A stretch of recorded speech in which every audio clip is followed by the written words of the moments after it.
Okay, for those people who came in late, there are cards up in front here. You can sit down and write a question. It will be screened to see if there's any other duplicate questions, and we will try to get that question in tonight. The next question is a little unusual. I will have to paraphrase it because it's not even put in the question, but how do you as candidates feel about an ordinance that would control noise within the Sister Lakes and Keeler area? And this is pointed directly at dogs barking. And I'm going to start at this end. It says, take a redundant answers down here and we'll go down. Well, first of all, I do have dogs, and yeah, he does bark when people walk by, just like everybody else's dog does. I even see people walk by my house, read orders and locals, and their dogs bark right back at him. So, I mean, if you can't control your dog and it's an annoyance, I can understand it. But dogs are going to be dogs. They're going to bark, and it's no different than a cat crying, right?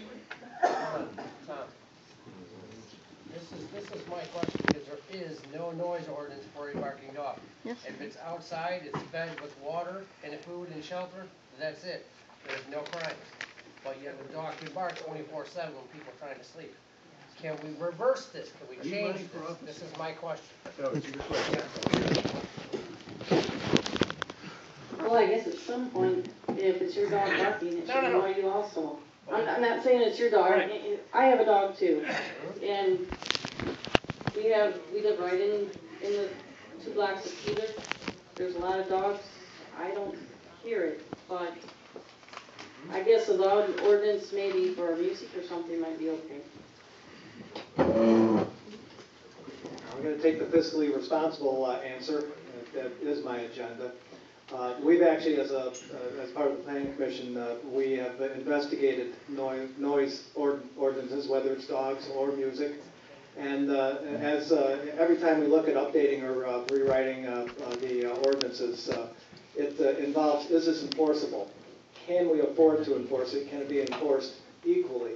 And Joe, as a code enforcement officer, I think he would support this answer that it got down to what's the decibel level, what time of day, and it just gets to a point where you can't ordinance everything, and to do so would get everybody doing, looking over their shoulder one of these things, so it's an issue, but I don't think it's an issue that should or needs to be have an ordinance specifically written for it. It just starts to confine us.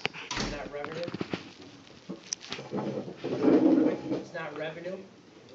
What's a fine? It's not revenue, so it's for the time spent to pay somebody to do it versus the revenue that comes back. That's not how you or why you want to write an ordinance necessarily. Some of the cities around here have such ordinances, and it'd probably be worth looking into it to see how they're worded. However, we do have a noise ordinance in Keeler Township. It was put in here in the 1970s, which nobody probably remembers, because of me. We had some refrigerated trucks that were a little noisy, and the neighbors got upset, and the township actually passed a law. But it had no decibel level, so the law was just a peacekeeping thing to keep the neighbors shut up.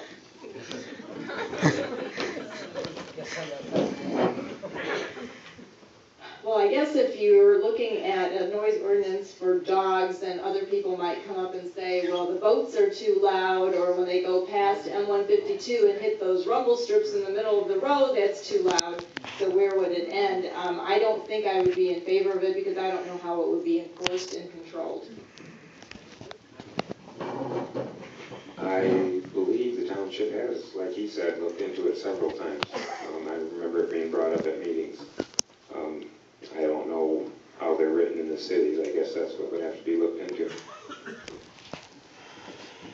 I don't know how to answer the question. We have a dog. His name's Batman.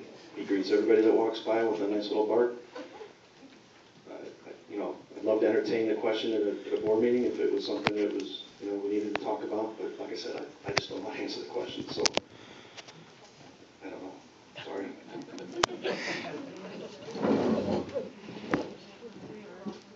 Ordinances are a funny thing. I think we we've got too many of them on the books already that aren't enforced. Being the code enforcement officer, I've been sent out to tell people that they can and can't and shouldn't do things, and they look at you like you're crazy, and you know, they don't want to listen to the problem. They pay taxes on their property, they feel they should be able to do whatever they want to do on their property. Now, saying that, I'm not thinking a dog barking ordinance would work, but I'm thinking a nuisance ordinance would work as long as it was enforced in a way that took 5 times, Right. 6 times, 7 times, whatever the township decided on, but have it documented each time, and when you get to 5 or 6 times of the same thing that turns into a nuisance, take it to the prosecutor and see what he has to say. But as long as you've got that on the books, they'll look at it.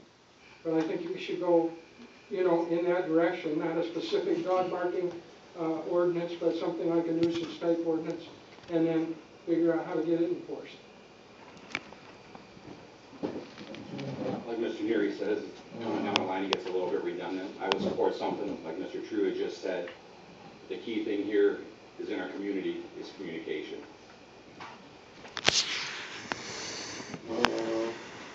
From a legal perspective, ordinances are never written on the basis of animal-specific noises.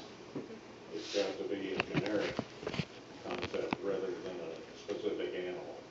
There's already a state statute in Michigan on nuisance, and as Joe True indicated, you go to the prosecutor and see if he'll prosecute your neighbor.